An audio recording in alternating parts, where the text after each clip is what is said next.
Irrigation అంటే ఏమిటో అవగాహన మీకుందా? రన్నింగ్ కామెంట్ చేశావు కాబట్టి నేను చెప్పాను, అది చెప్పినాను నేను. మీకు ఎప్పుడైనా అసలు ఇరిగేషన్ అంటే తెలుసా? మీకు వ్యవసాయం దండుగా అన్న మనుషులే మీరు. మీకు అసలు వ్యవసాయాన్ని గురించి ఏం తెలుసు? రైతు అసలు నువ్వు అడుగు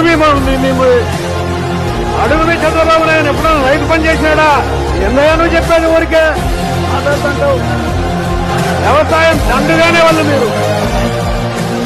ఈరోజు కుప్పం పరమ సముద్రంలో నీళ్లు తీసుకొచ్చాం.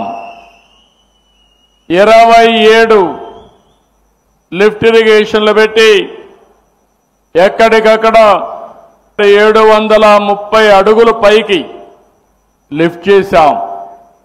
అక్కడి నుంచి ఇంకో పక్కన ఎక్కడికక్కడ సొరంగాలు కూడా తవ్వి అక్కడి నుంచి నీళ్లు తీసుకొచ్చాం. అప్పుడు నాకు అనిపించింది ఏంటి దౌర్భాగ్యం అని. అందుకే 1999లో హంద్రీ నీవాకు నేనే ఫౌండేషన్ వేశాను, నేనే ఆ రోజు ప్రారంభించాను. 2025కి పరమ సముద్రానికి నీళ్లొచ్చాయి. ఈరోజు ఈ ప్రాజెక్ట్ ఉంది.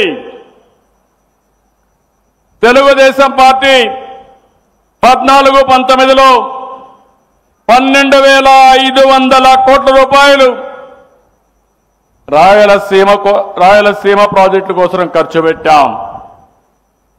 ఏం తమ్ముళ్ళు ఆ రోజు జ్ఞాపకం ఉందా? వచ్చి ఇక్కడ చేసిన పని అని మిమ్మల్ని అడుగుతున్నా.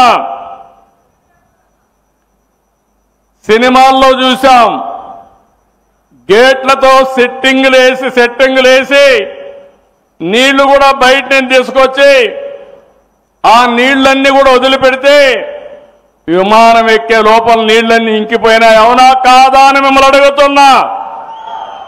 రాయలసీమ అభివృద్ధికి ఒక స్పష్టమైనటువంటి బ్లూ ప్రింట్ తయారు చేసుకున్నాం.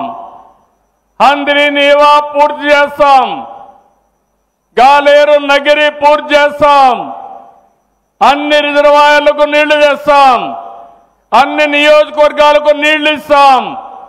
రాయలసీమలో హార్టికల్చర్కు ప్రాధాన్యత ఇచ్చి ప్రపంచానికి